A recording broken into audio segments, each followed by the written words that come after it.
Yeah, we could get a response here for sure.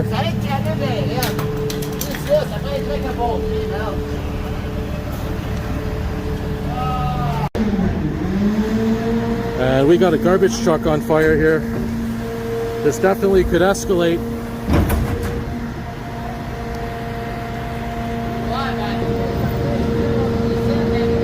So you can see those flames there. They tried to put it out with a fire extinguisher,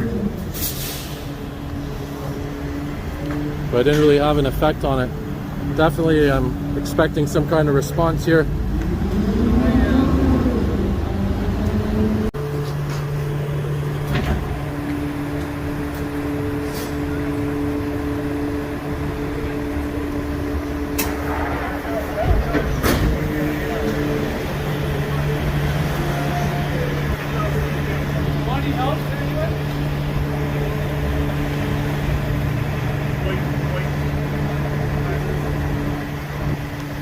Now Station 10 is just down the street, Fire Station 10. So they're probably going to be the ones to get the call.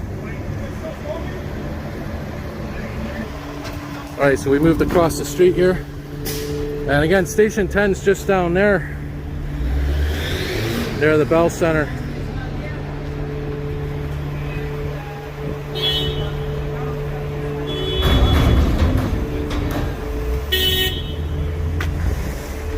So of course the thing is, when there's some kind of heat source in the garbage can, what they'll do is when they take the garbage, the whole truck, the whole contents of the trash will ignite, and that's what we have here. Alright, here comes pumper truck 225. And by the way, it's Station 25 down the street, not Station 10.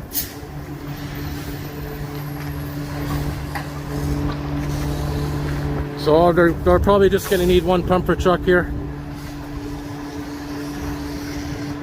I don't think they're going to even hook the hoses up to the fire hydrants. But we'll see how this ends.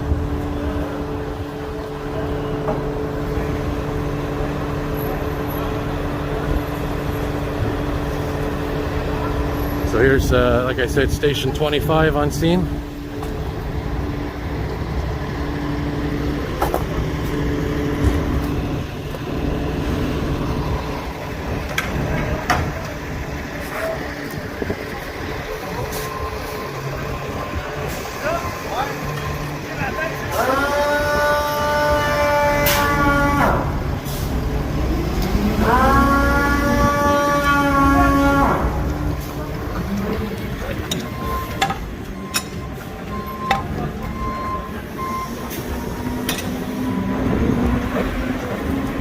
So that truck's open up now, so they have easy access to the flames.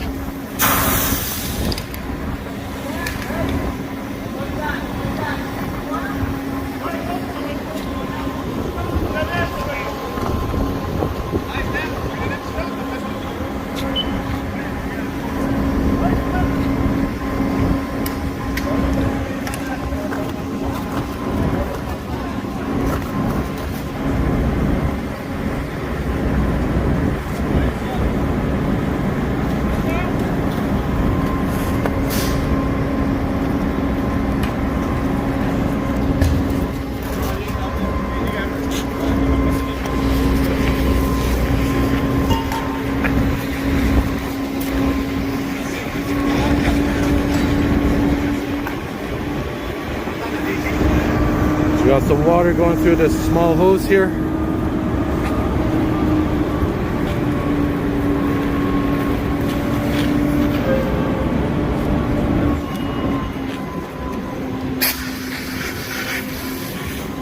We got some water going now.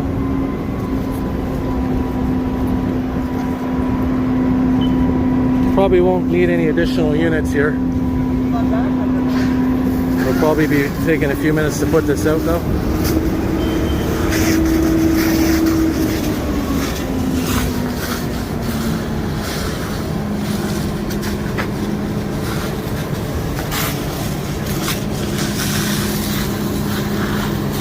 So that car you heard with the horn on it earlier in the video, I think it was a undercover police officer, or could have been a unmarked vehicle for traffic control.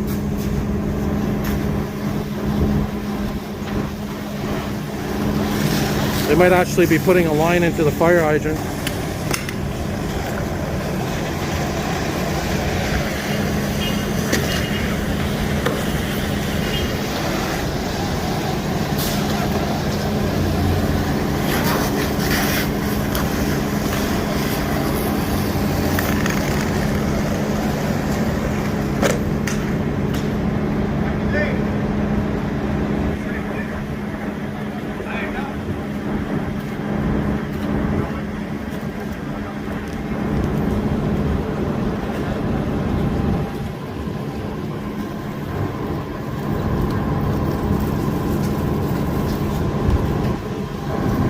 And now they're going to open the back completely to have access.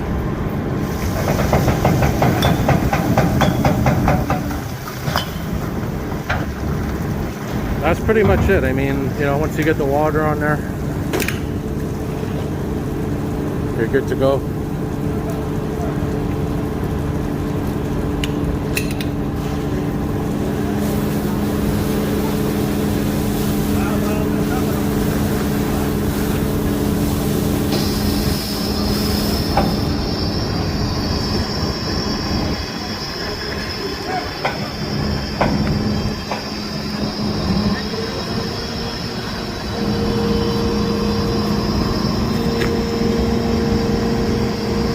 Get a video after that undercover police vehicle down there.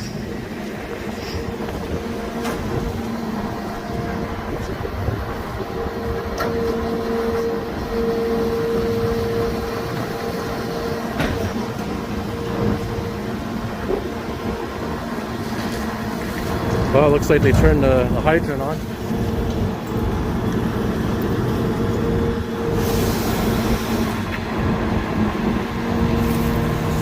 Move out the way here because these hoses can be dangerous.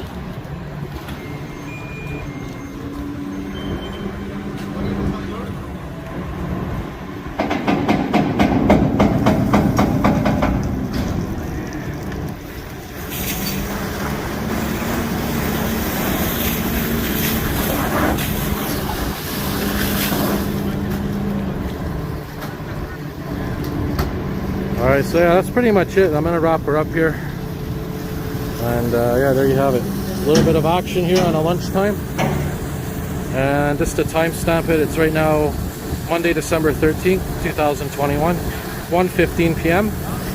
And yeah, that's about it for today. Alright, have a good day, everybody.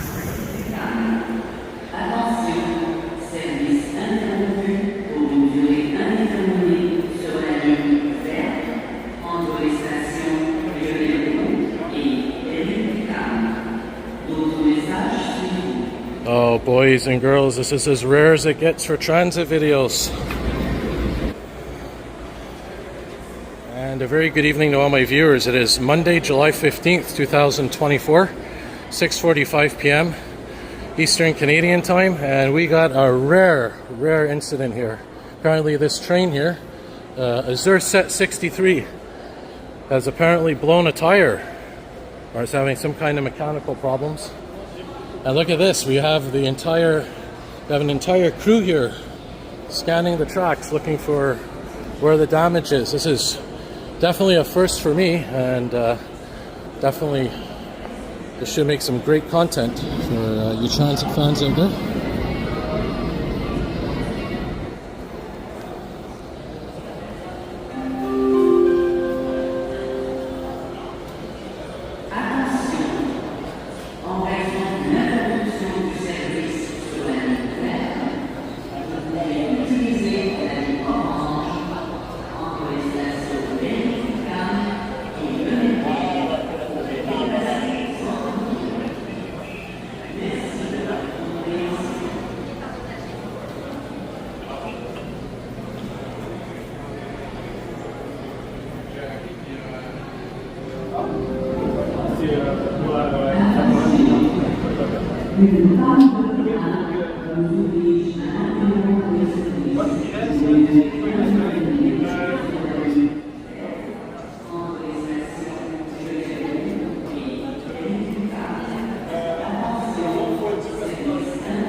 So for those of you that have been following my channel long enough, and I filmed countless metro interruptions, I've never had this happen before, where we have a train breakdown for an indefinite period of time, and it's right here at the very station I'm at. So this is a beautiful catch, very rare to see this. So we'll keep an eye on things, and I'm going to see how this concludes.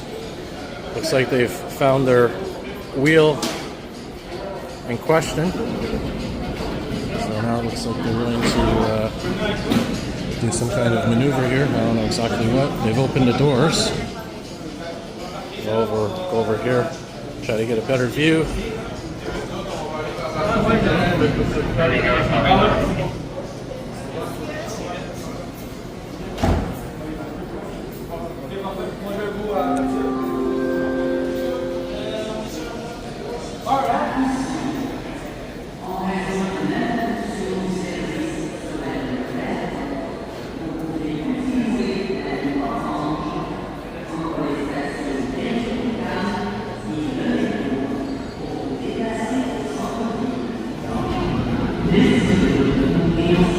Yeah, so of course, as I mentioned, here in Montreal we have rubber wheels on our metro system, so they can't get a flat tire.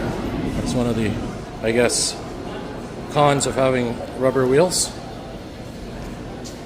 This does happen occasionally, so we'll keep an eye on what happens here. There's another rare sight, of course, opening the doors from the inside opposite of the platform.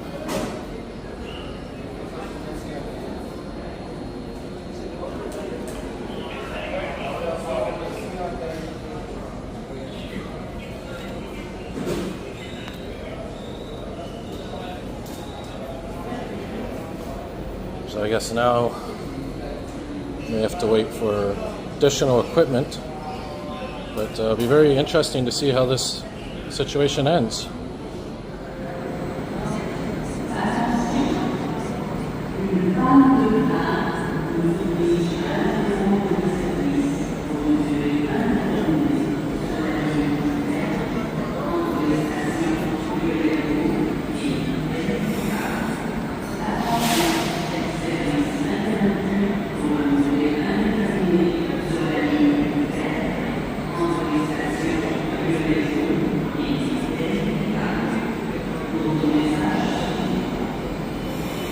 Well, we got movement, guys.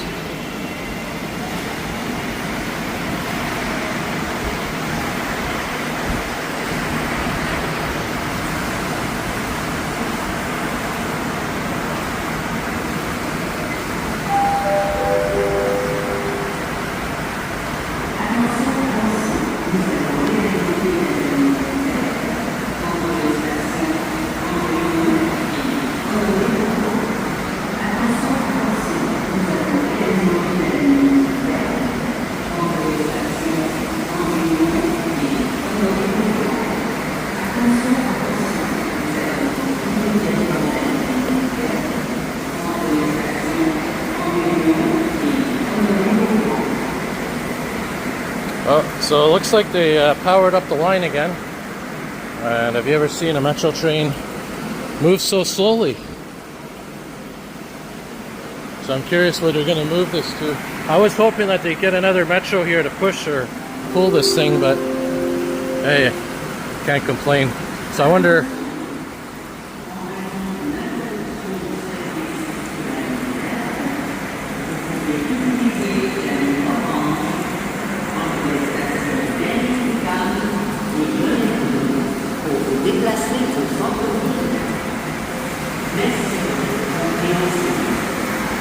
So what I'm thinking, I may put this at the Duvernay spur between Lino Gru and Charlevoix,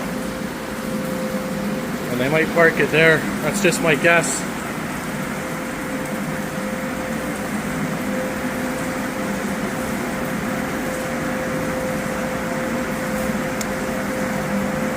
So looks like they've powered up the line again. There you see the empty square. So yeah, I don't know where that's going to go. I don't know where they're going to move that to.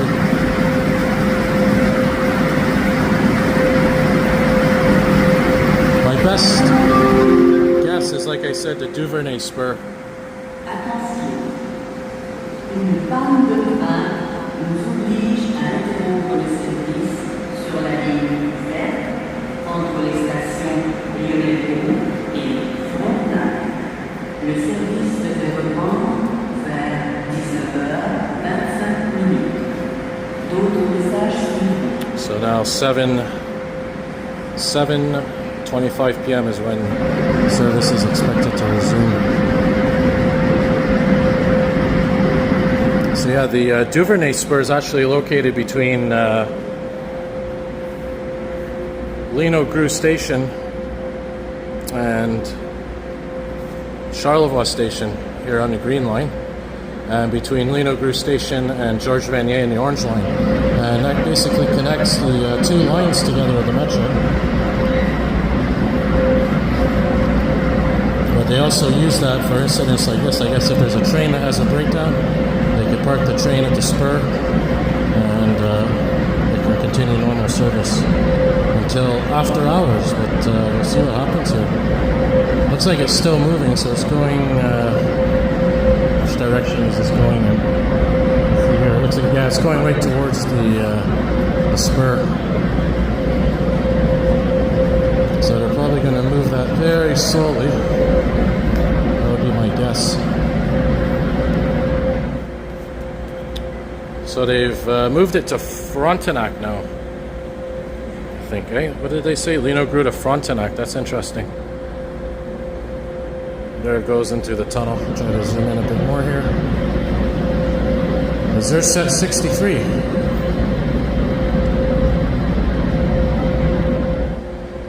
So we'll stand by here and see what we can see. Attention, en raison d'une interruption du service sur la ligne verte, vous pouvez utiliser la ligne orange entre les stations Berry-UQAM et Lionel pour vous déplacer au centre-ville. Merci de votre compréhension. Alright guys, so it's right now Monday, July 15th, 2024.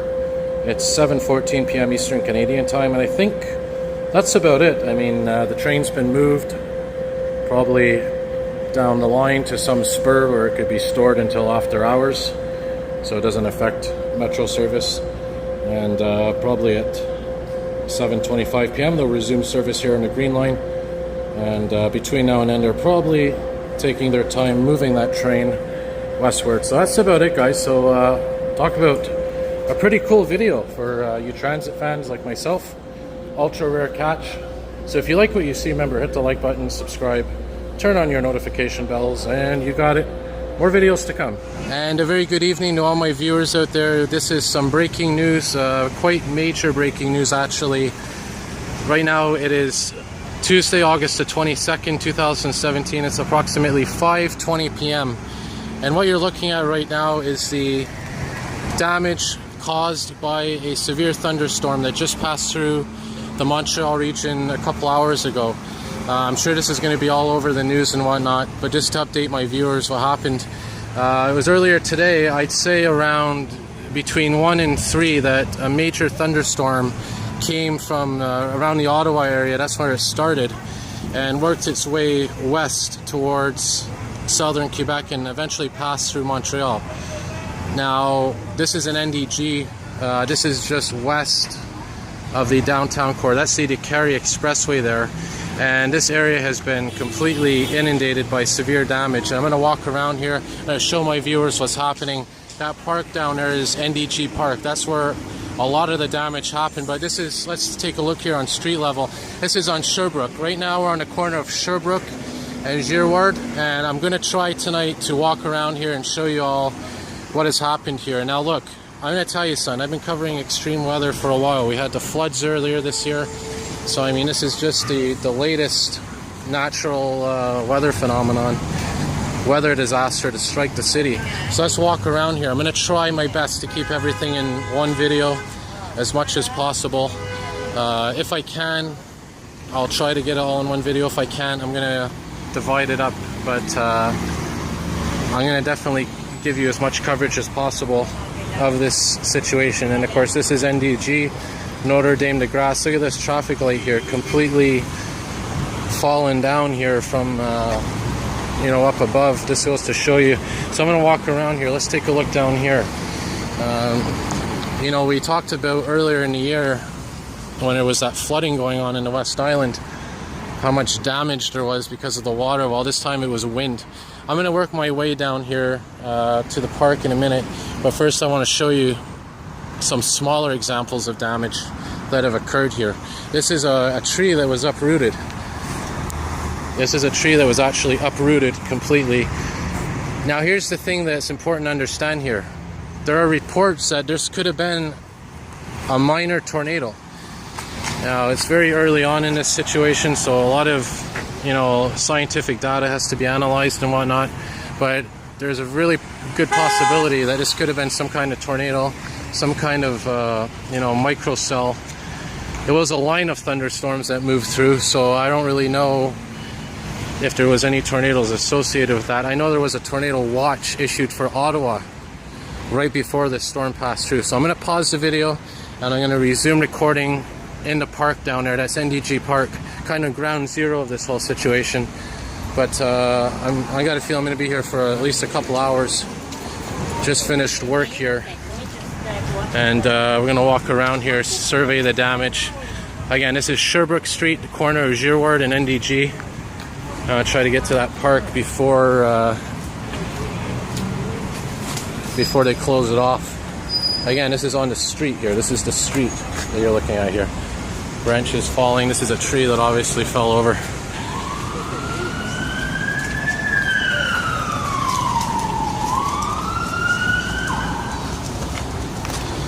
So we're working our way west here.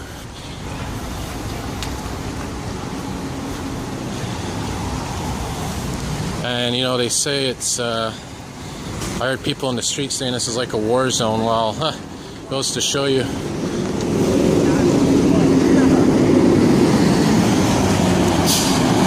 So I'm gonna pause the video and try to get into that park.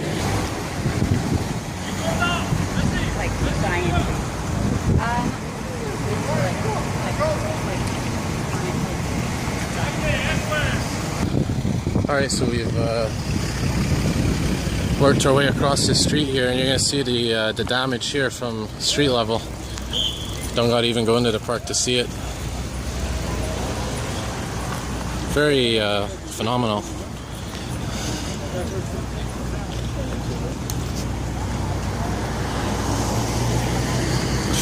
News cameras there set up.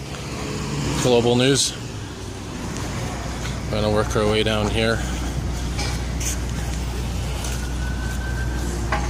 You can actually smell the trees, or you know, when the trees get cut, they have that smell to them. Let's go inside here with caution. Yeah, you know what? Let me tell you something. Let me tell you something right now. I would not be surprised if this was some kind of a tornado or something that came through here. Simply incredible. Some fellow news crews there, CBC, SRDI news van.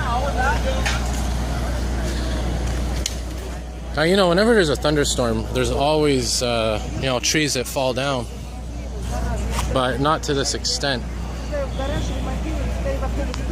Now, if it was a tornado, it was probably a minor one. But nonetheless, the damage is, you know, speaks for itself.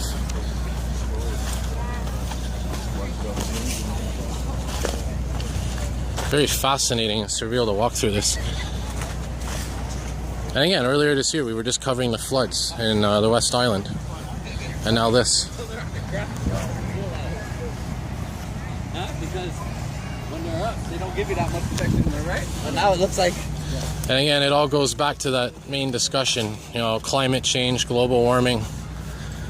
What kind of an effect is it having on the weather? Thunderstorms happen, floods happen. But not to the degree that we've seen them this year. Now here's the situation too that I'm worried about. You know, these trees are very unstable. I wonder, you know, if it's really safe to walk through here. But hey, you guys are my viewers, and you know, this is what I like to do.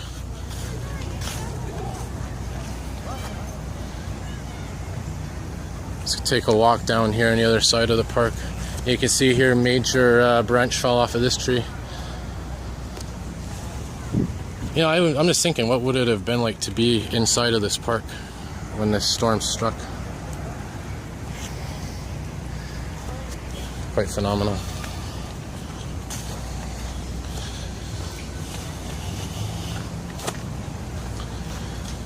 Walk around some more. I'm gonna actually be walking through some residential streets shortly to survey the damage there.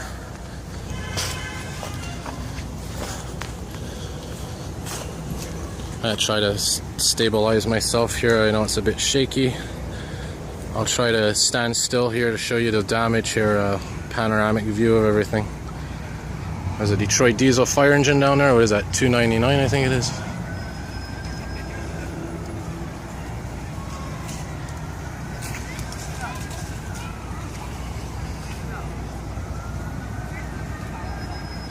Quite the images here that I'm bringing y'all. Yeah, again, I was at work when this storm hit. And that's why when thunderstorms hit, I always like to try to be outside, because you never know when these things are going to happen. Well, what I'm going to do now, I'm actually going to pause the video. And actually I'm going to cut the video, because I'm going to actually film a smaller video, put it up on YouTube, just so my viewers out there know what's happening. So what I'm going to do is I'm going to have a second video. Rest assured, I'm probably going to have quite a few videos tonight. Thank God I charged a couple of batteries. So I'm going to cut this video and I'm going to resume recording very shortly. So there is a second video that will be posted, and I will make sure that I post a link directly onto this one. So all you have to do is just click the link on the bottom of the description. Actually, it will be on the top of the description. So just click that, and the second video will pop up. So more videos to come.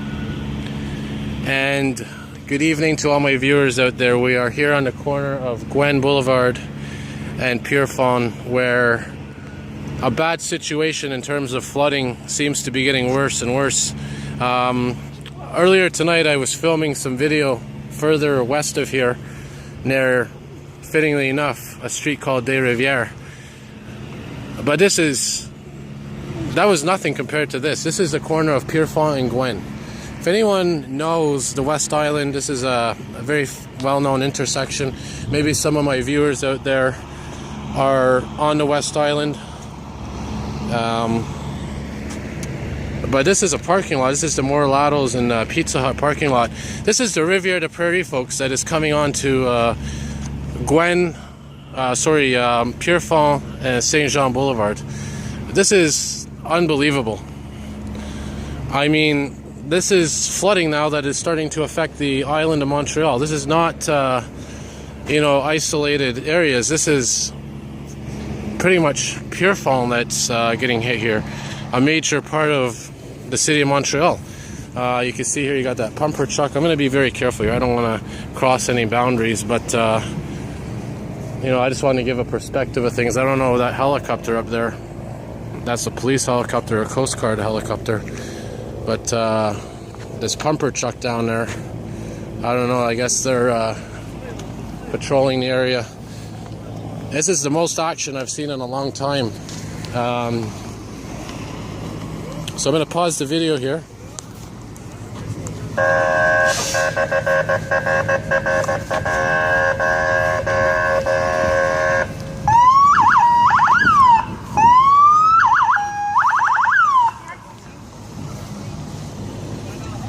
So you can see there a lot of confusion, a lot of chaos as Pierrefonds Boulevard and Saint Jean Boulevard completely inundated.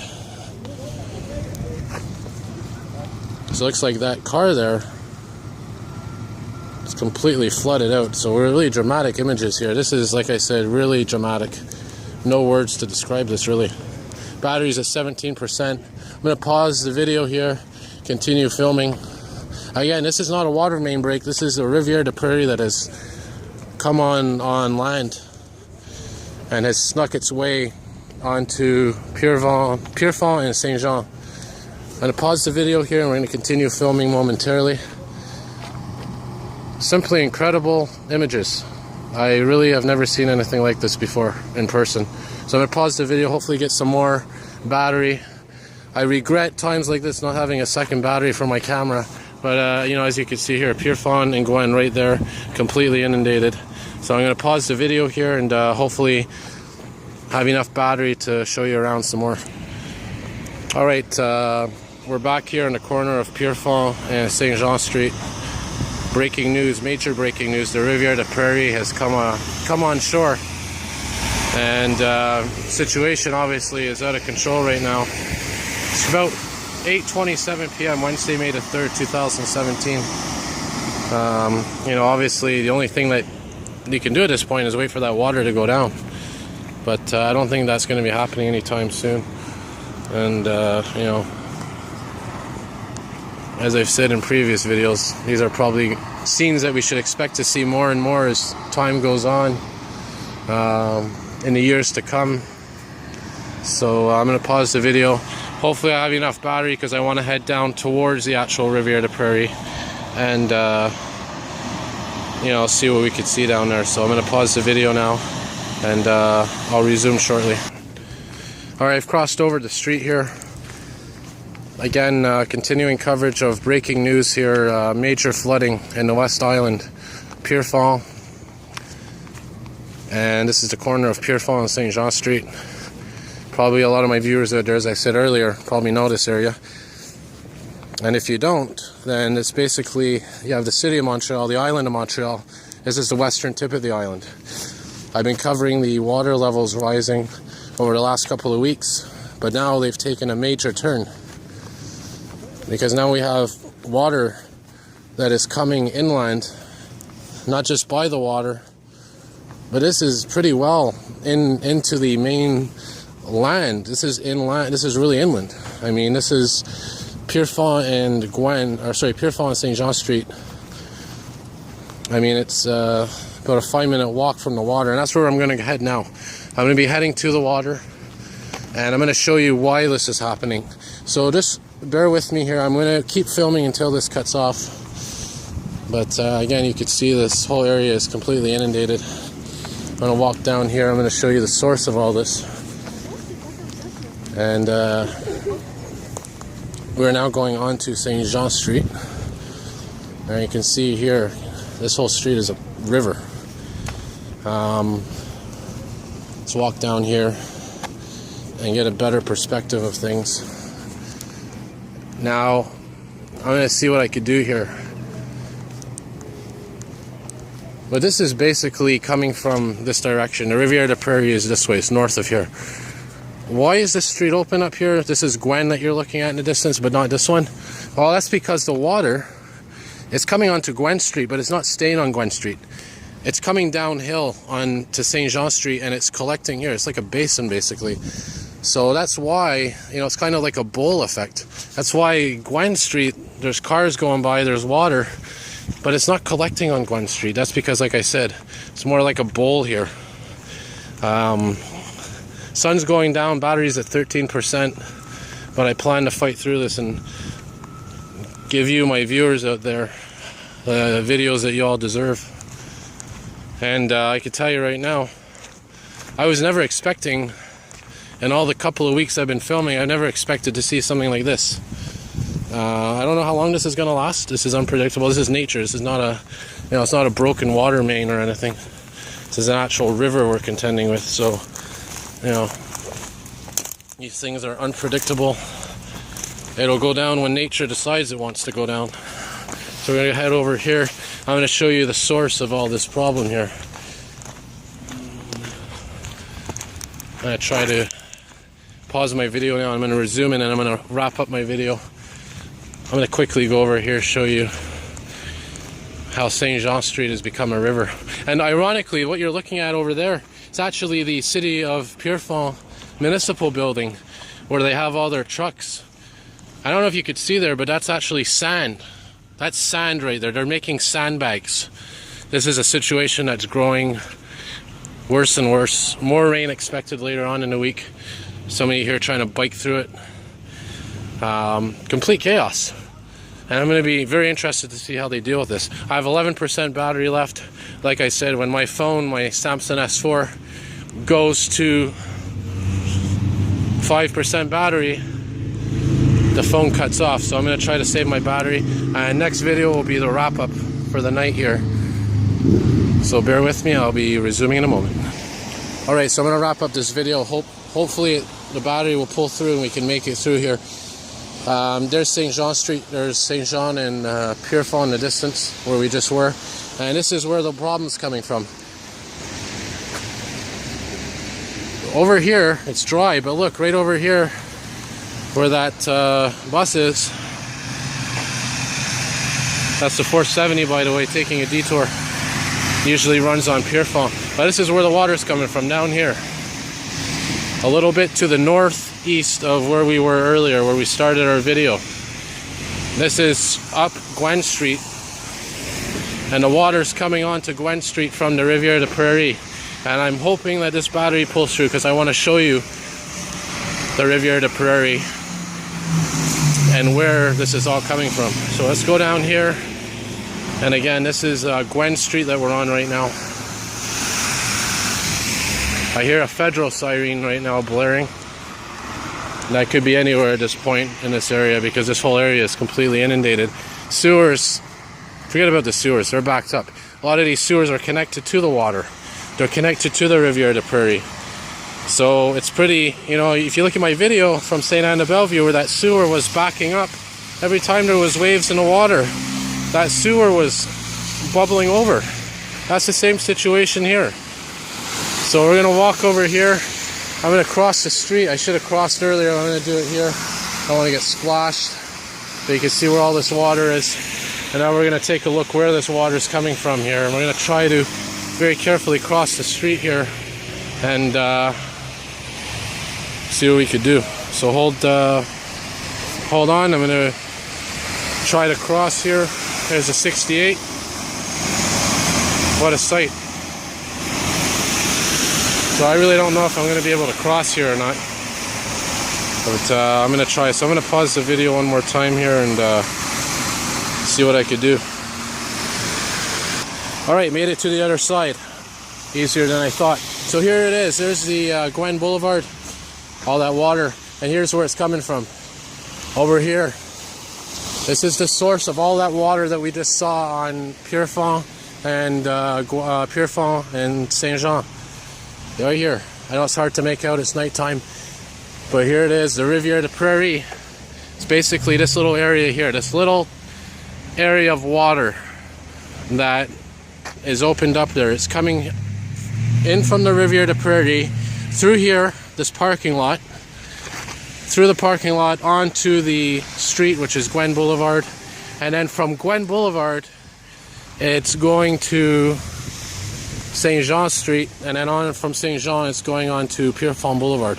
And like I described earlier, that's where that bowl effect is. Right over there is the command center, the municipal building. Probably a lot of busy folks in there tonight trying to get those sandbags up and running. But you can see here, complete inundation, complete flooding. I'm gonna have to cross the street again, so I'm gonna wrap up the video here. And these trucks that you see here, these municipal trucks, they're leaving the city building, the Pierrefonds city building, and they're going to be going towards the center of the action.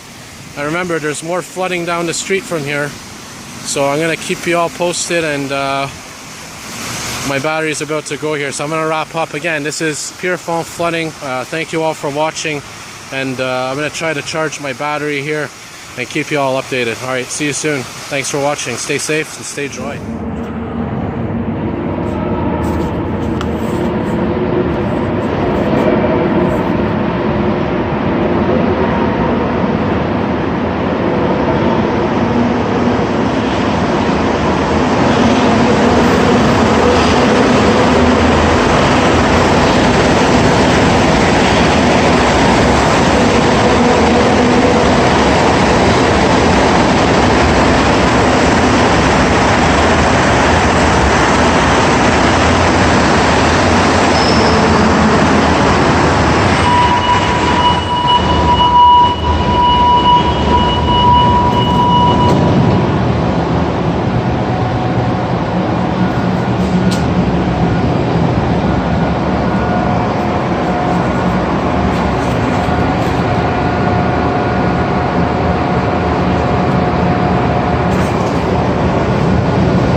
La STM vous souhaite la bienvenue à bord.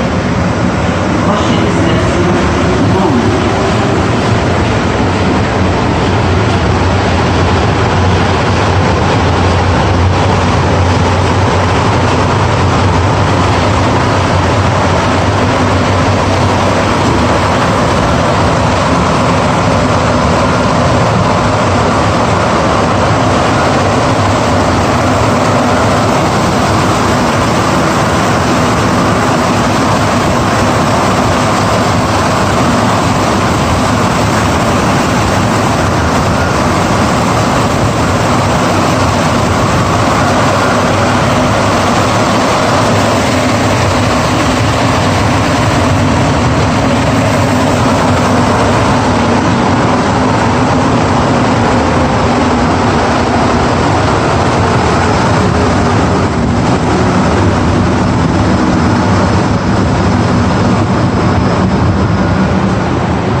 Prochaine station, Jeune Cœur.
Prochaine station, Verdun.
Prochaine station de l'église. Ouverture des portes de l'autre côté.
Station Charlevoix.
PCC était mêlé.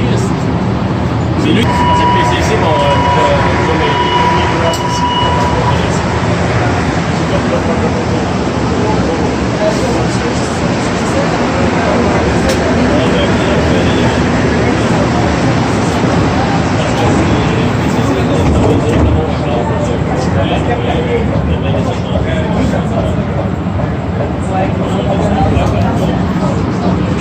La STN vous souhaite la bienvenue à bord. Prochaine station, Rivière.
Você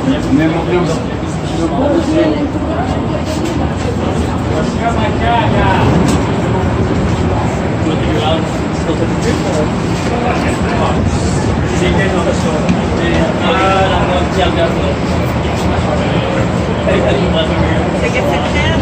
Nossa, tia. Sempre já? Vocês são da minha mãe. Ah, bom. Prochaine station de Castelnau.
Beautiful.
post.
Yeah, so here it is, guys. The MR63 Metro train at Expo Rail as of Monday, September 1st, 2025. Still looking good. 81-502. There you go.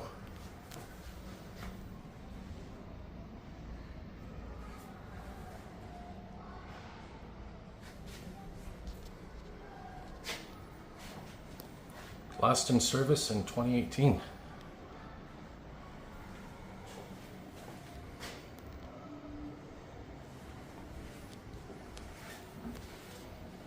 There's some original Metro maps.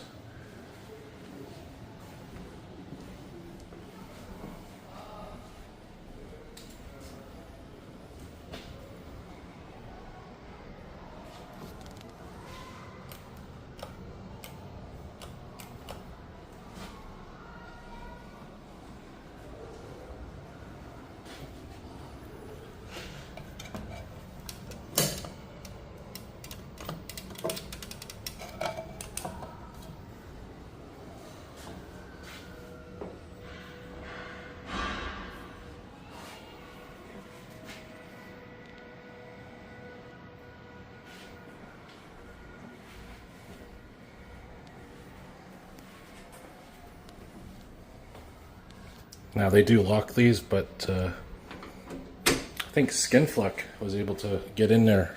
One of the staff members let him in there. Fellow transit fan.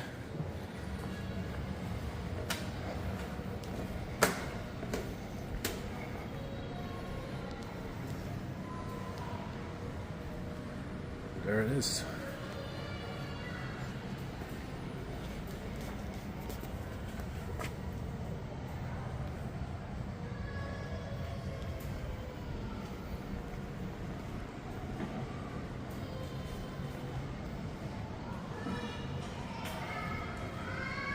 Here at the Expo Rail, Canadian National Railway Museum.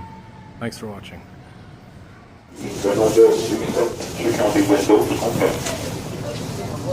Alright, just in time for a service disruption.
Une panne de train cause un ralentissement de service sur la ligne orange. Attention. Ralentissement de service sur la ligne orange. D'autres messages suivront.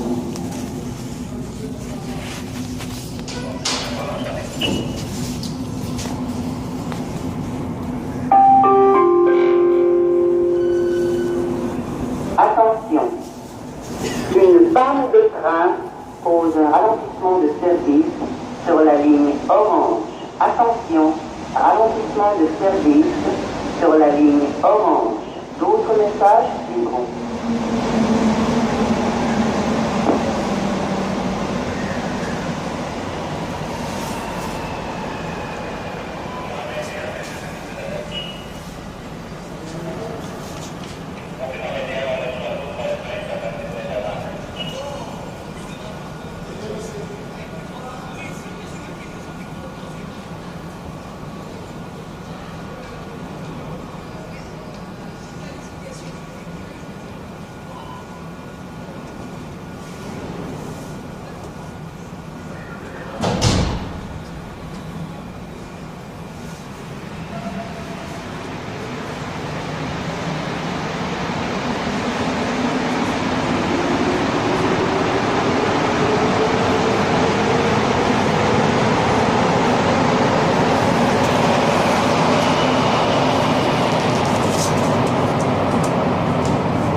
Oh, this is fascinating. Prochaine station, Place Saint-Henri. I've never seen something like this before. This is fascinating.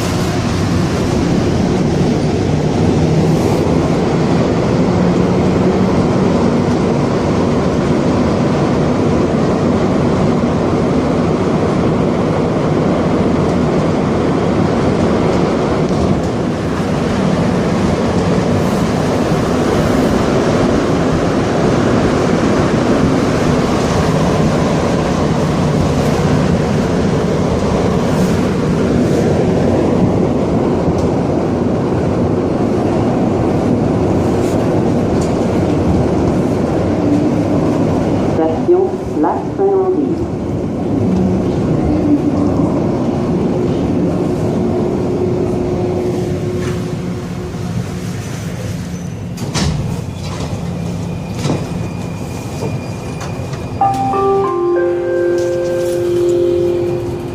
Attention, le service est rétabli sur la ligne orange. Attention, le service est rétabli sur la ligne orange. Merci de votre compréhension.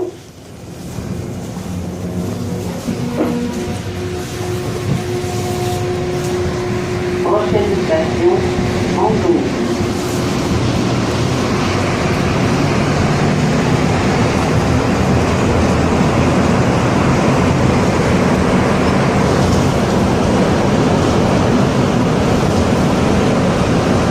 Well, I'll tell you something, in all the videos I've made, service disruptions and whatnot, it's the first time I've ever seen something like this.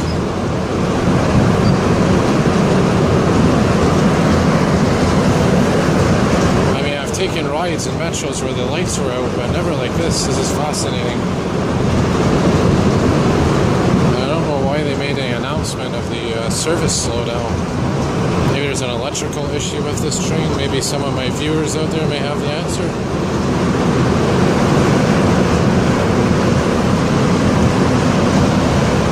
This light on here.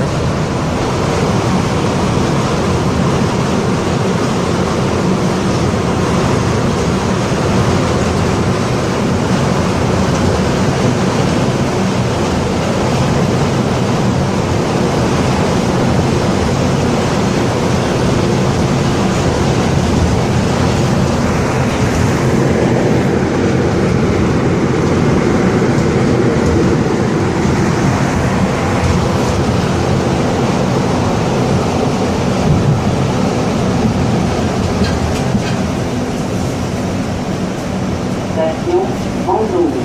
Go to the next metro card. Or I might just make myself at home in this one. Yeah, I might as well. Just change seats.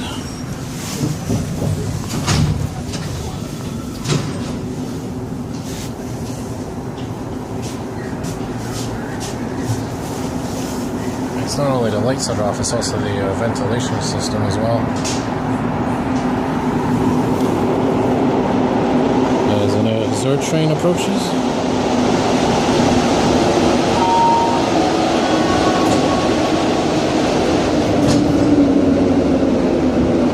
Prochaine station, Villa Maria.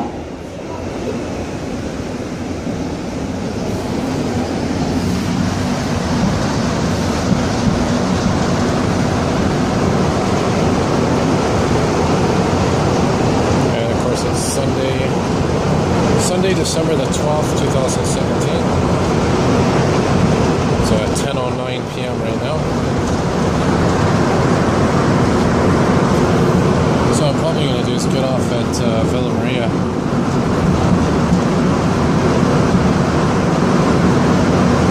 Maybe get a video of the train departing the station in its darkness state.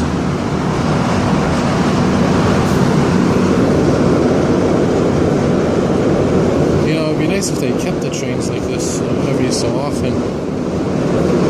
Not only because it saves electricity, but it's also relaxing. Now, they did announce a service slowdown, and there was actually the intervention chief that came onto the train a few minutes ago at Lino Brew, lifted up one of the seats and did something. I don't know if there's some kind of mechanism related to this lack of lighting.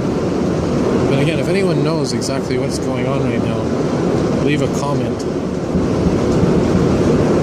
It is very beautiful though, this dark train.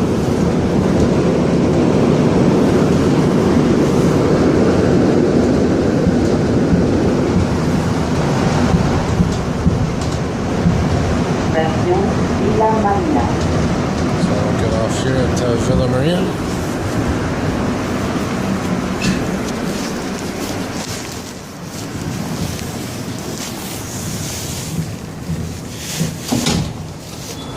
And get an exterior view. That is a very unique situation. Yes, the whole train is dark, by the way. Oh,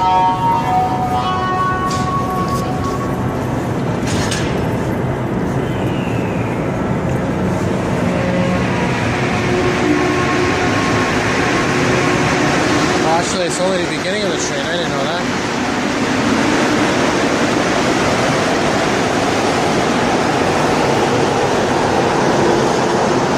I thought it was the whole train that was blocked out. I guess not. Just the beginning. Anyways, have a good night all. Hope you enjoyed it. And a very good day to all my viewers out there. It is right now Saturday, November 23rd, 2019. It's 3:01 p.m. And this is a very special video here. I'm in the STM bus garage here on La Gendra, or La Gendra, don't know how to pronounce it, but we're going to see here a nice behind the scenes view of everything. And yeah, we're going to walk around here. There it is, the main section of the garage where they do the storage. And there's the old change boxes. So we'll walk around here and show my viewers very special behind the scenes here. And very great opportunity to see different things today. We're going to be seeing the new Flyer buses, the 4000 series I believe it is, the electric ones.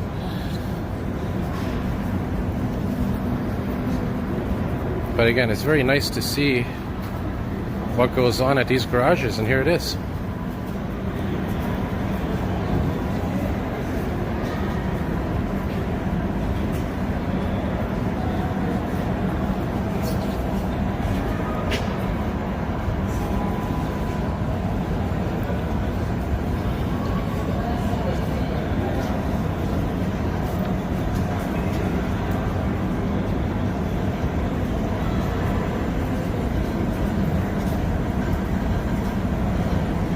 So this is the storage area. We're going to be coming up to the repair area soon.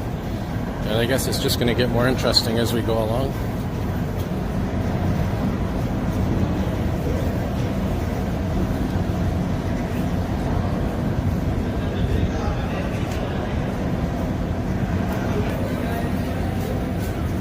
Alright, so here's the repair center.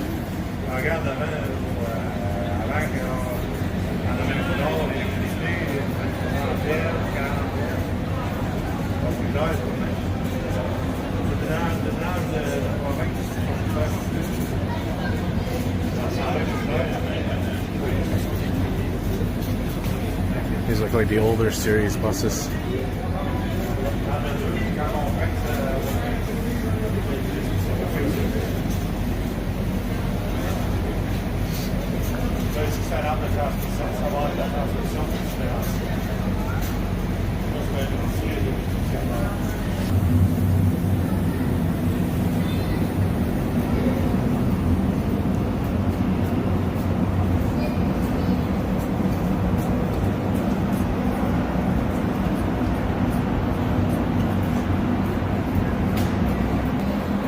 Alright, check out this beautiful wrecker here, this nice tow truck. That's a beauty. We'll see that in a minute. Here's some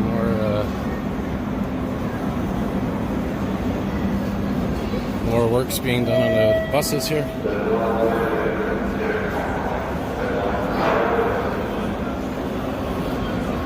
Well, we're going to get to see some different STM vehicles here, different purpose vehicles.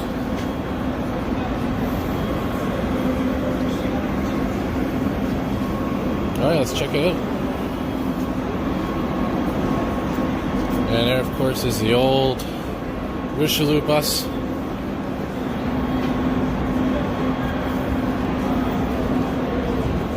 And we're going to see all the different kinds here. It's going to be beautiful. So what I'm going to do, I'm going to cut this video for now. And I'm going to start a new video, but put them together later with this phase of the video with all the vehicles. So let's check it out. Alright, so we're here again at the STM garage near Cremazy Metro, and we're going to be checking out some various STM vehicles here. Ones with different purposes. There's a big wrecker truck, obviously one of these big tow trucks we see hauling the buses away occasionally.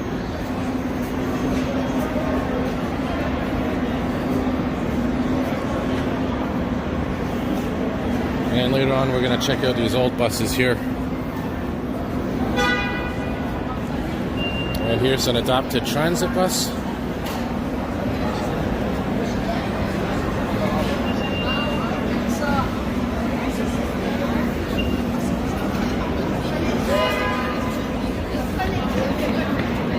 Here, of course, is an articulated bus. I'll go inside anyway, might as well check it out.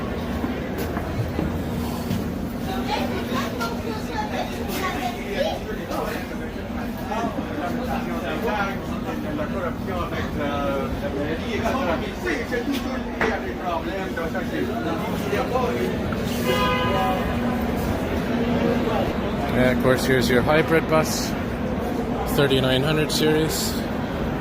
And yes, we're coming up to the holy grail of today's visit, the electric bus New Flyer, which we'll see in a moment.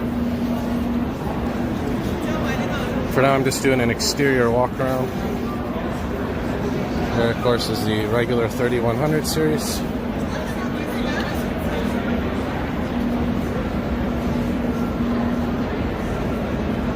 And of course, 5500 series here, one of the old beauties.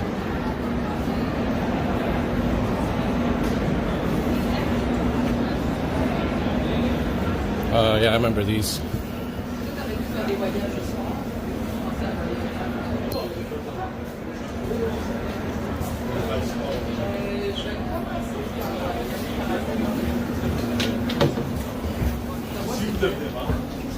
My favorite seat used to be right here in front of this window. Oh yeah, I love these memories, man. Beautiful, beautiful bus.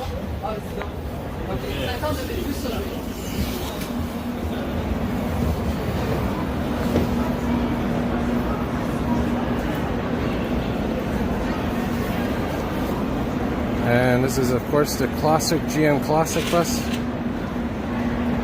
tells you the information. And then of course we have the GM New Look here, 1400 series, my personal favorite.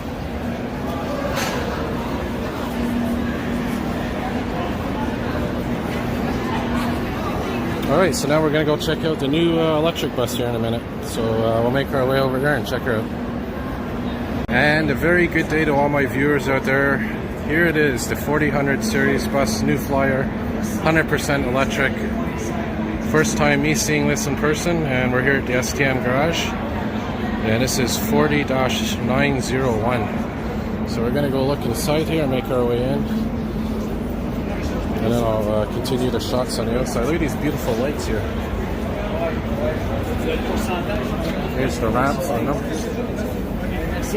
So we'll start with an exterior tour of it. Very similar type windows to the hybrid buses. And we'll check out the back here, we'll check out the engine. Beautiful tires as well.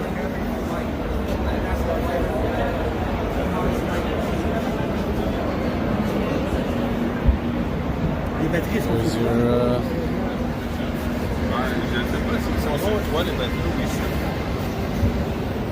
nice view here of the back of it.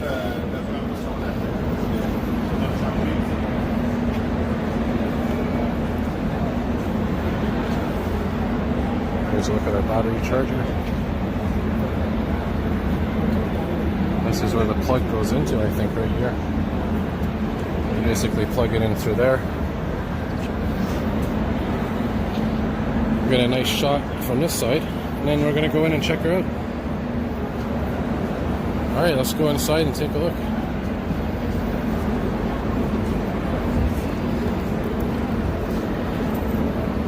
Here's a look at the dashboard, by the way.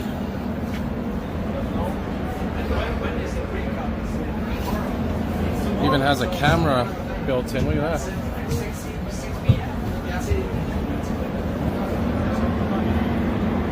Better look at the front before we go in.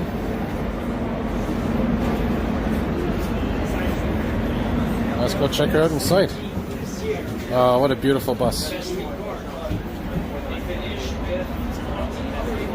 There's your pedals.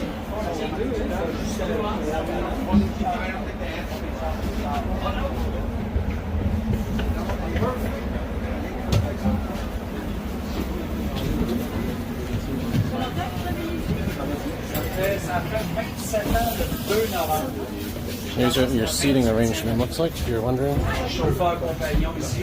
Test it out. There's only there's two singular seats here. And there's two singular seats here as well.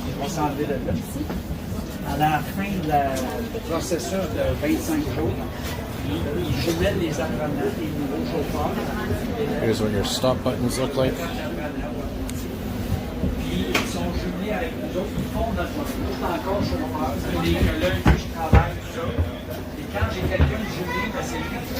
All right.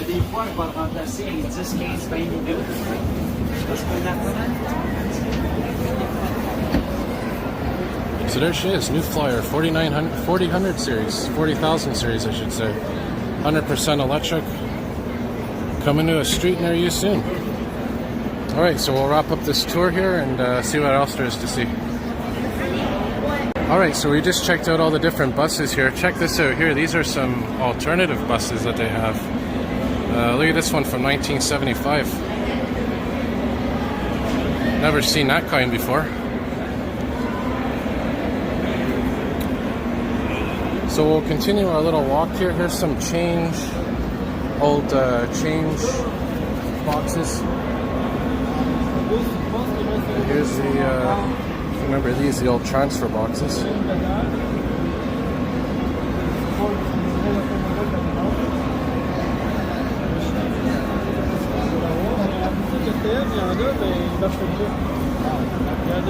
The old displays.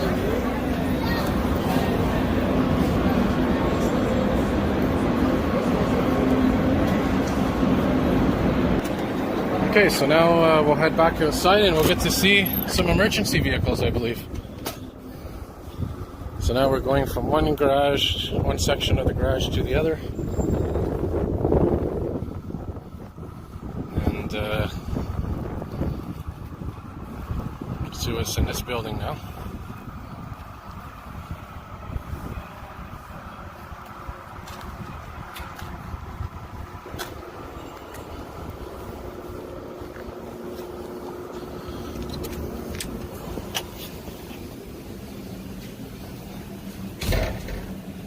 Alright, so we have another building here.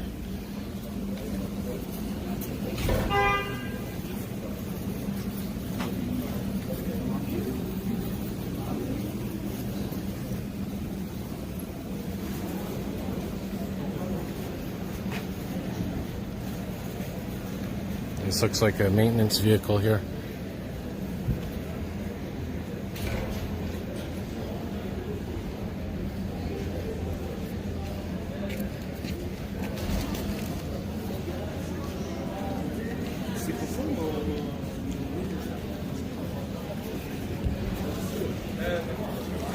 Alright, so if you ever wondered what an articulated bus looks like when it's kind of dissected in half, here's a look here. Look at this. This is awesome. And there's your joint right there. If you're ever wondering what your joint looks like when it's turning, there it is.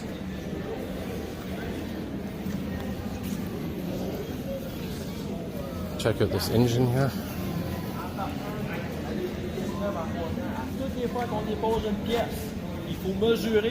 Here's a nice STM Nissan vehicle. Very cool.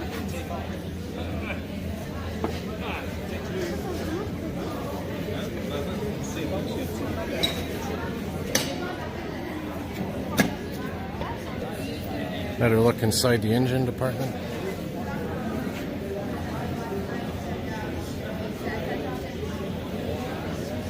Here's a nice view of one of the security vehicles.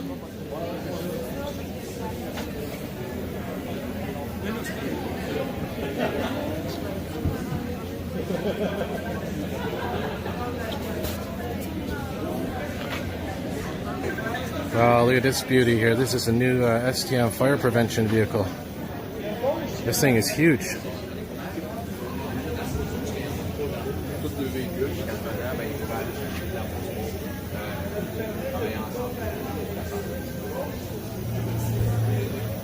Oh, this thing is huge compared to the conventional ones that we've seen.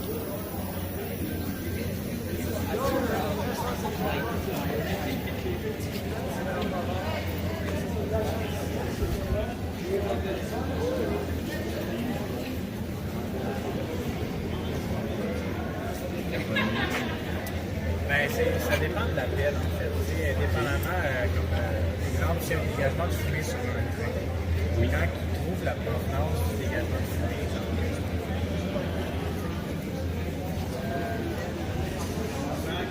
So this is a Maxi, and I think the Maxi brand also makes the regular fire trucks, so that's pretty interesting. So here I guess there's some offices on the side, shops. Let's take a look at this bus here. What is this bus here? This is 27531.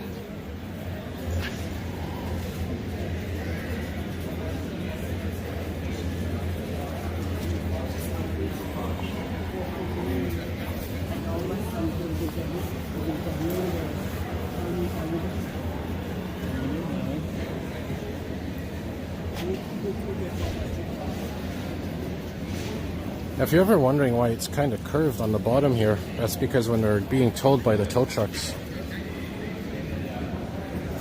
it kind of gives it some space between the ground and the bus itself. What is this one here? 2200.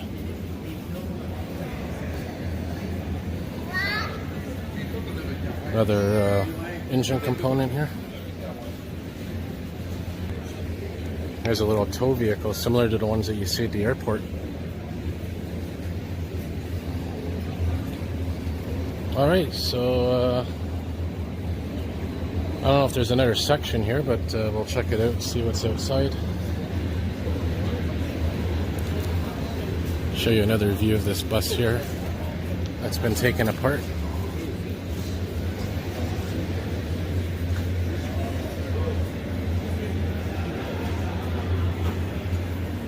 Alright, so that pretty much wraps it up here. Hope you all enjoyed this exclusive look at the STM garage. And have a good day, everybody. More videos to come. And a very good day, everybody. It is indeed Saturday, November 15th, 2025, 7:30 a.m. Eastern Canadian Time. And the wait is over. We are here on the Dumontagne branch of the RAM. And this is the open house weekend. And I'm here at a special event here in the morning before the open house begins. Here at the Edward Montpetit Metro Station. And we're going to be going for... It's a special ride for, I guess you could say, YouTubers and documentarians, if you want to call us that, the press and everything. So let's go in and have a great morning. So there's the metro entrance, eh? Yeah, that's the tunnel.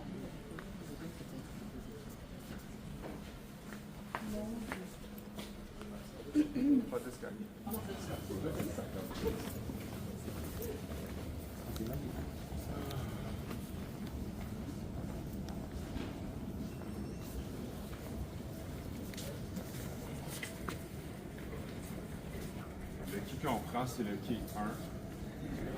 Vous allez prendre les œuvres de Manuel Mathieu, les fresques. Est-ce qu'il y a des autres sections déjà installées ou pas toutes. Il y en a plusieurs autres qui vont s'ajouter.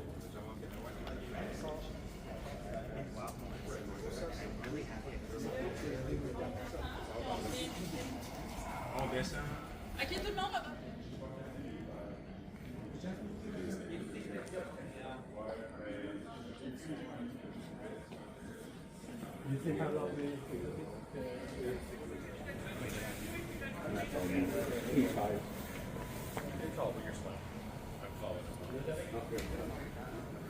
That's for the media.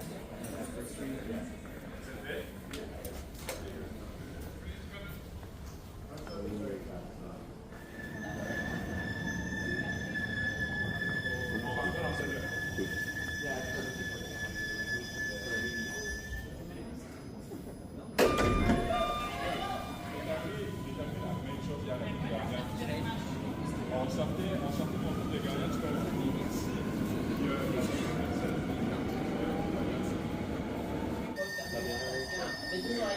J'ai pas la réponse à celle-là. Je vais rentrer, on dépêche.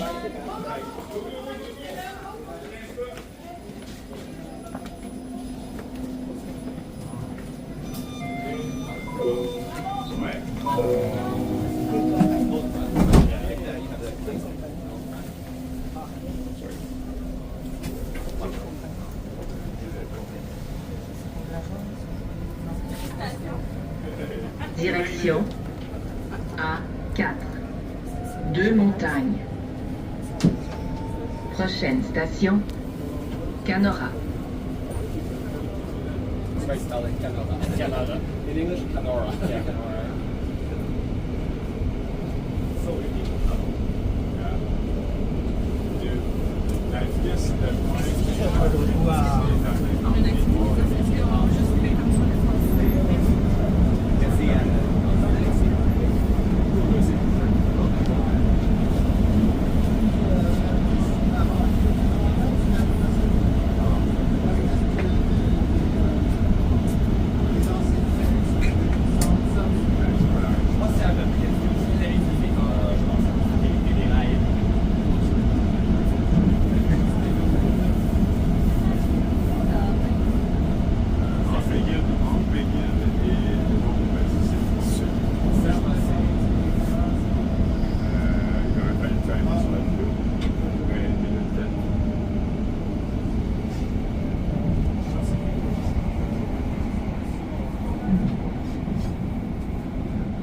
Station, Canora.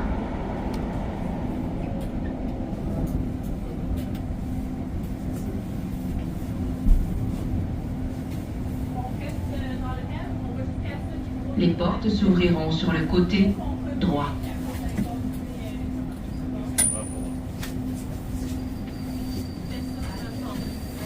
Tout le monde reste dans le REM.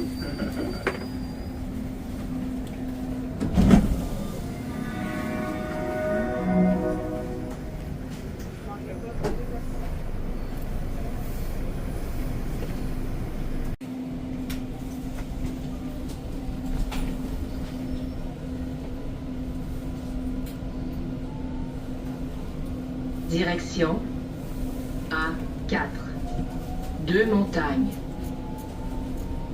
Prochaine station, Ville de Mont-Royal. Je descends avec vous à Saint-Dégo, moi je vais rester là.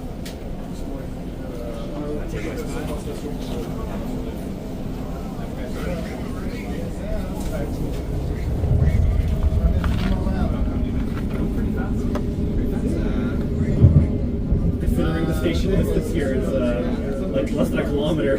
Station, Ville de Mont-Royal. Différentes stations, il y a deux possibles. Il y en a qui vont monter sur During the summer here, Les portes s'ouvriront sur le côté droit. yeah, it's a great place, but it's like a big straight stretch and it's very walkable. So. As long as you take pictures on the side of it. Yeah, you guys have, before they reopened the pedestrian bridge. Yeah, the pedestrian. Yeah, It's closed for a year almost. you know.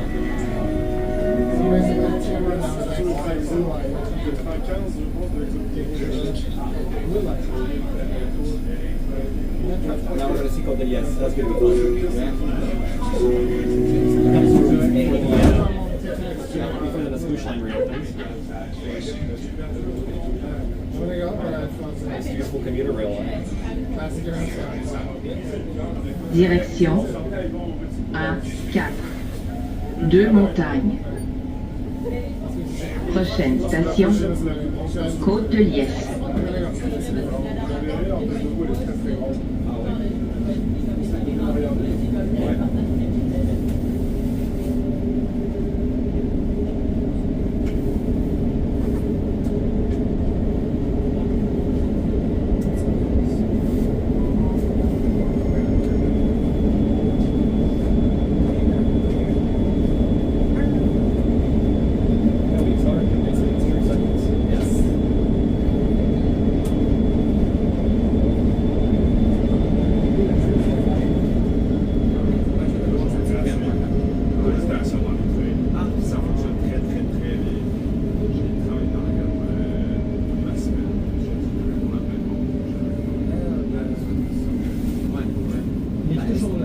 Pour le troisième quai, à côté de Nice. Station, Là, le troisième pied, en fait. Côte de Liesse. Pour le train de banlieue, est-ce qu'il y a Le encore train de banlieue est à droite.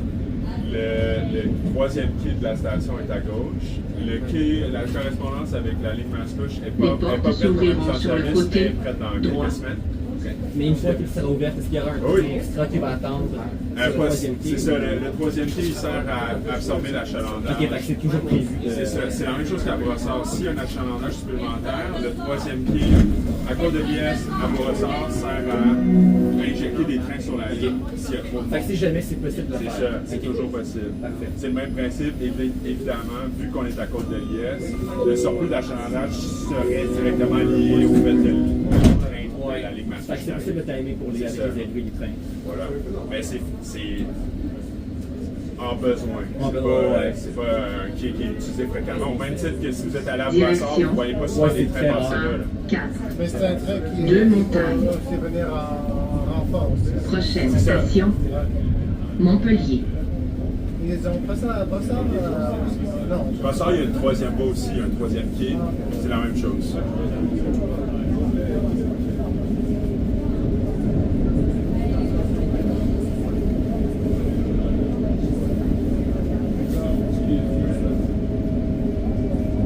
Heard that the West Island, they're waiting for most of Malawi for a splotch. Yeah, they're- Yesterday, the news conference, I think, maybe for March.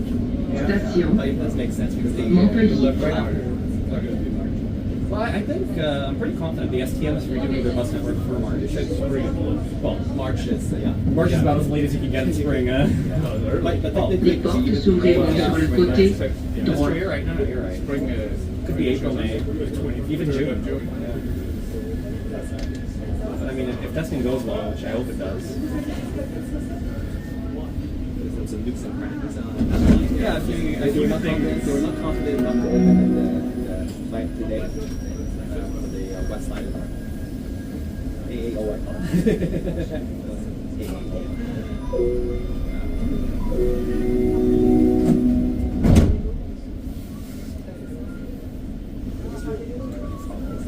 Yeah, it's right now. on the other frequencies right now, but the frequency right now, actually the frequencies used to be like. Direction Yeah, so it used to be 345, now it's 5-ish. Deux montagnes. Yeah, it's 10 now. Prochaine station, du Ruisseau. Because they added more trains, but they're more distributed. They didn't add all the trains they had reserved for the following lines, so they're more split up across a larger number of stations. But I mean, considering they're running parallel buses until April in some cases, and the level, like the charge should be distributed.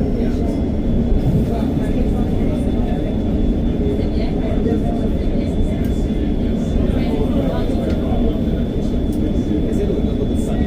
Yeah, wait a second. Not yet full on. They make them earlier, but I guess they're second. Yeah, probably missing that. Yeah, probably. I mean, it takes a little while to. Then wait for the frequency of the trains. They're not frequented on one station. The station's pretty crazy. This station actually, I don't know why, there's no like shuttle buses that run. They're like a 15-20 minute walk from here. Du Ruisseau. It's not the best. It's not super well planned at all. There's no buses that serve the station. Hopefully, is it part of this area? Yeah, this is all it's up until what? Les portes s'ouvriront sur le côté droit.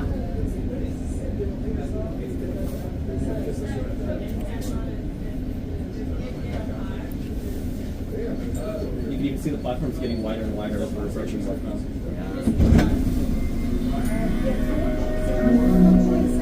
Yeah, they're made for well, possibly to be in here. You can see how that works. I don't know, a side platform station there doesn't seem optimal, but yeah.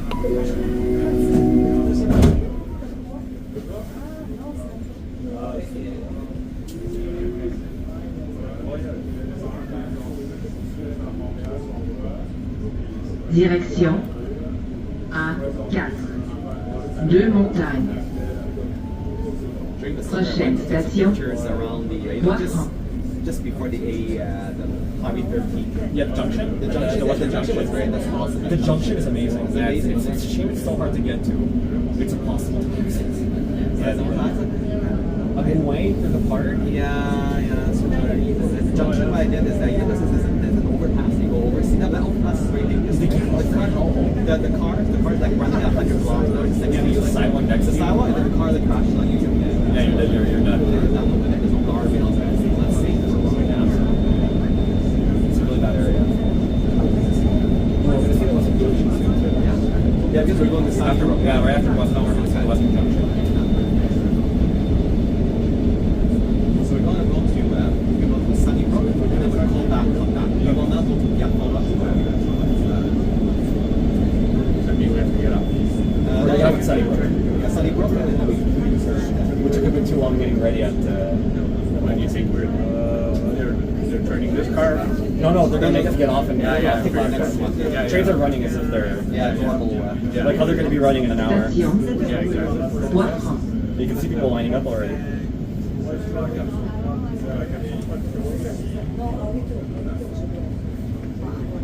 We get priority. Yeah, we get the stay Les inside. portes So s'ouvriront we don't sur have le to rely. côté No, droit. I'm saying later. I'm in De Montagne. I'm in De Montagne, Ramon. That's my area. We're going back to Montpetit, and there we get the stay inside, so you get to reboard wherever. So my car here. My car is Edouard Montpetit. Me too, I'm in my car. Edouard Montpetit. That's right. You're from De Montagne? Yeah. Oh, okay. So I know. Wondering if I can go to De Montagne, select stuff, come back. Why not? And then drive back. Just extend It's a my bit of car. a kind of a long ride to Sunnybrook from here. Yeah. It's a 6-minute ride. Direction Yeah, this part. A4. This is the part where you Deux used to go montagnes. fast. Yeah. And then change. Prochaine This is station where it would go Sunny dark Brook. for a while. Because it was, Yeah, I remember the electricity would black out. I remember that. There was an actual stop. If you actually stopped in that time, you could be in trouble. Oh, because It was the end of catenary, like, wasn't in contact for a second? It was the end of a line. At the end of it, if there was a power failure, it was either on this side or on that side. I see. It was actually two different, completely different sides. Interesting. This is the area that's supposed to go about 100 kilometers now. Yeah, well, across the junction, we're going to go at 100. Okay. Yeah. Yeah, we're not. Okay, that would really get You're going to see the Western Junction, like it's designed for high capacity, so trains keep their speed as they shift towards the West Island or here. There's a junction here. Junction. You're gonna see it's crazy. There's a flyover Oh yeah? ahead of you. It's a contract flyover. The only rapid transit 4-track area in Montreal.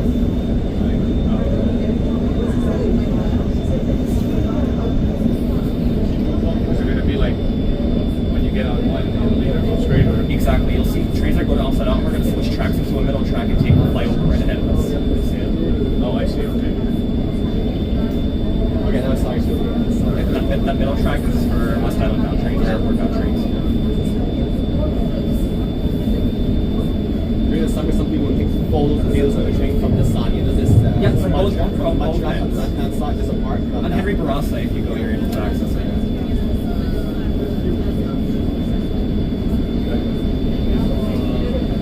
That's the Once you see that's the third track is for trains coming back from outside of. Yeah. The tail end one is for trains coming back from Devil's End. Yeah. And it's crazy. This is an emergency, man. Yeah, for regulations.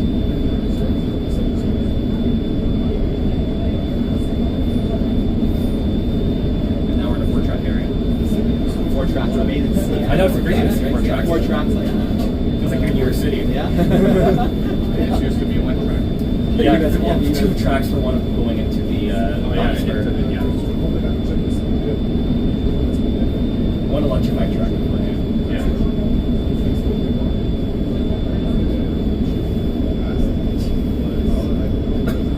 Yeah, that's the Ottawa 13 house. Yeah, I took some. It's incredibly too expensive. Yeah, I quite like that. The important. Yeah, the important one, yeah. I walked up the Yeah. side about dangerous.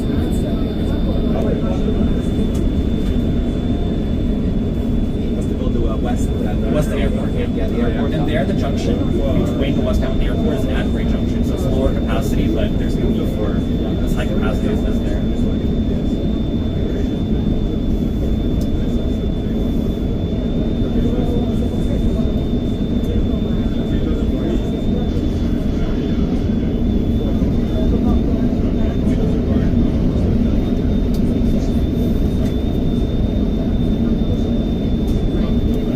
Not quite like eating a train in a snack. On those high-speed trains. You almost feel it. What's the speed of waves? It's probably going about like 105, I think it's not. you know, 100 to 200. Get the speed of this. Speed limit 96. Okay, that's not bad. I'll take a screenshot of this. Yeah, just to have it. This is not top speed. People say that. No, we're not at top speed here. I'm guessing because we're in a curve and approaching the station. So we're getting up here. Yeah, so the highest, so the peak speed was 96, around 96 kilometers. Est-ce que vous avez toutes vos choses? On arrive à la station. On va. Station. On ne va pas perdre de gens. On descend. On descend puis on revient. Donc si on devait All right, thanks for watching, everybody. Remember, hit the like button, subscribe, turn on your notification bells. That was a cool ride. S'ouvriront sur le côté droit. More videos to come. This is the first elevated station we've seen. It is right now Friday, May 10th, 2024. It is 10:05 p.m. Eastern Canadian time. And I cannot believe what I am looking at. We are seeing the Northern Lights in Montreal. Look at this. This is the Northern Lights here in Montreal, Canada. This is probably as rare as that total solar eclipse we just had earlier this year, a month ago. This is the actual Northern Lights.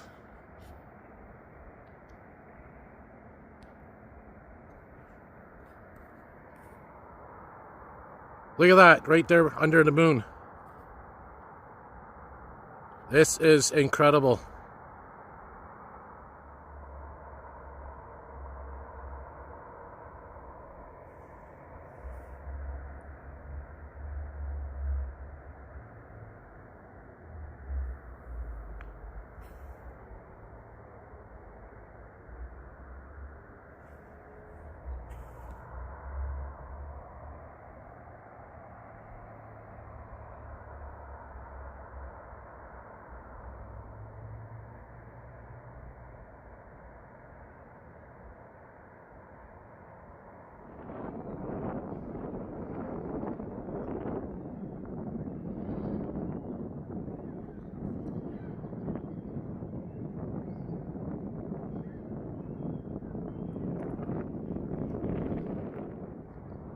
It is Monday, April 8th, 2024.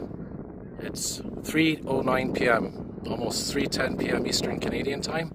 And this is incredible. We got these hawks or falcons flying around here.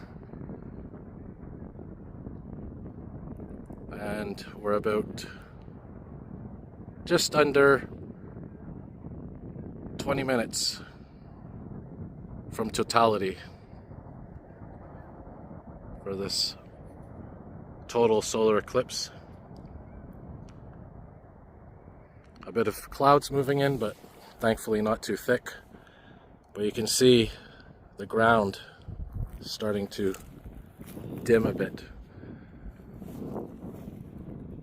Here in Chambly, just south of Montreal, Canada. Here's my shadow. If you look closely, I'll try to zoom in here.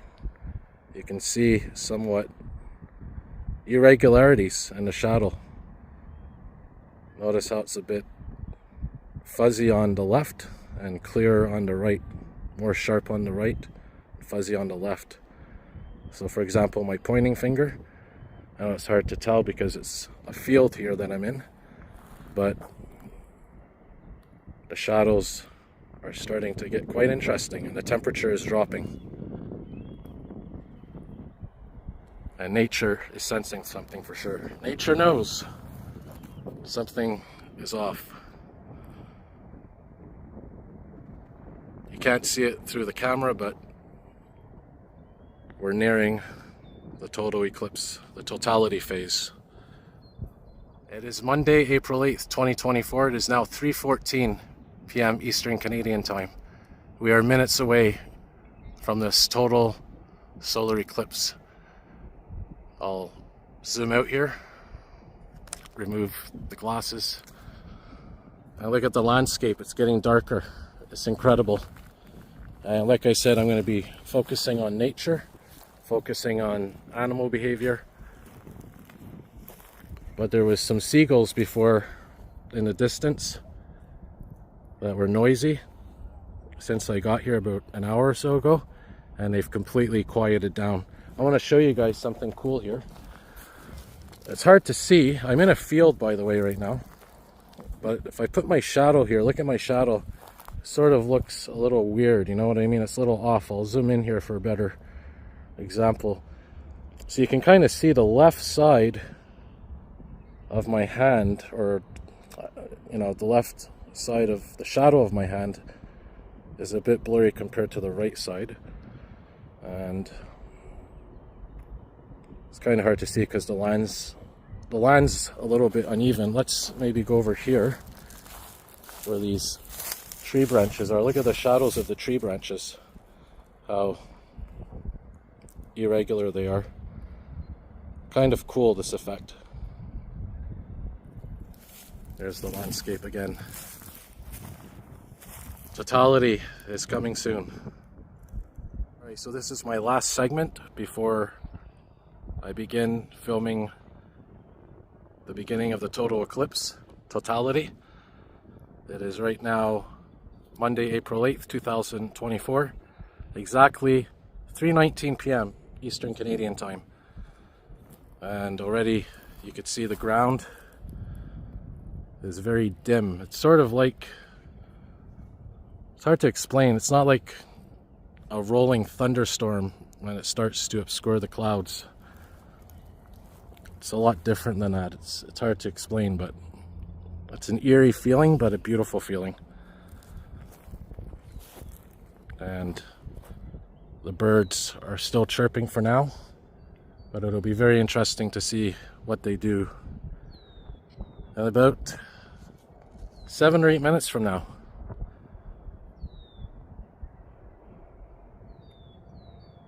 This is going to be fun. Zoom into the distance, you can see the skyline, but it looks like a bit of clouds. But it's not going to really affect the totality of the eclipse. Here we go. It's almost time. We got a honeybee here, or some kind of bee, that landed on this bucket I was sitting on. Look at this. That's beautiful. Probably senses something's going on and is settling down.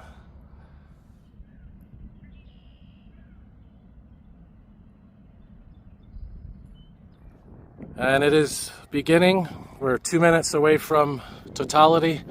And look at this beautiful arc, this beautiful circle around the sun. That is amazing. And the landscape right now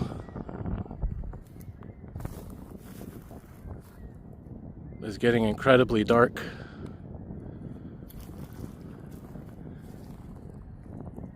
This is incredible. Wow.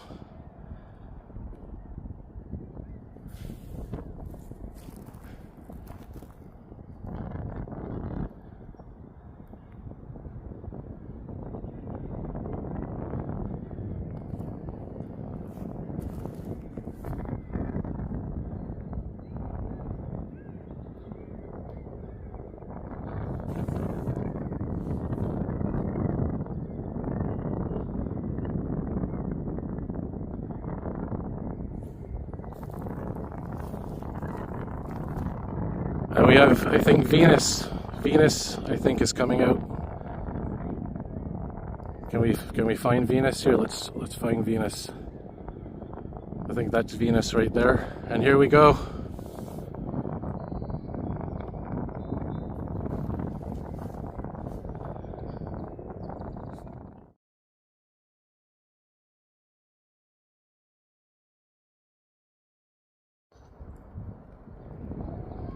There it is. The moment that I've been waiting for years is here now. You could see the corona of the sun, the atmosphere of the sun.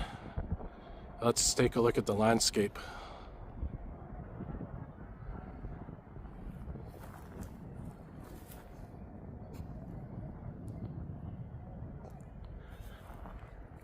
It looks like sunset.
Alright, looks like the sun is coming back.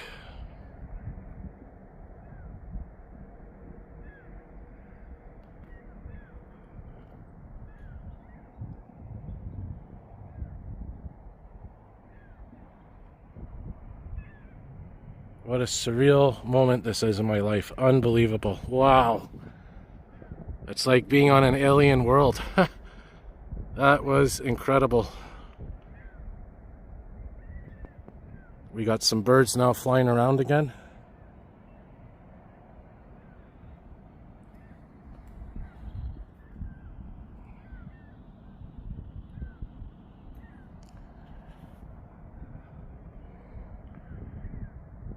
Incredible.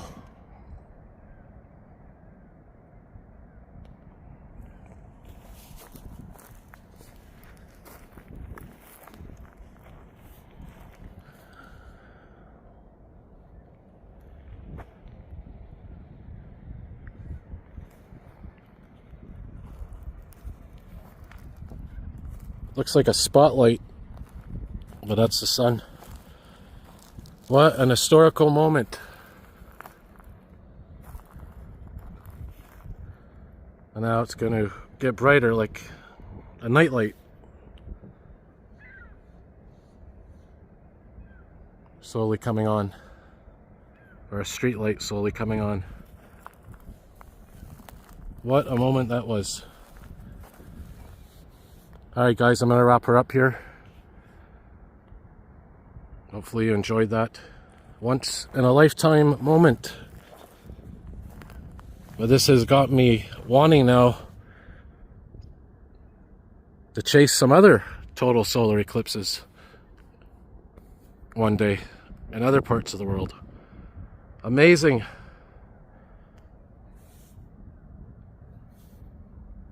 Better look at the landscape. Slowly the normal colors are coming back. Incredible. Alright everyone, thanks for watching. Remember, if you like what you see, hit the like button, subscribe, turn on your notification bells. More documenting just like this, more documenting to come.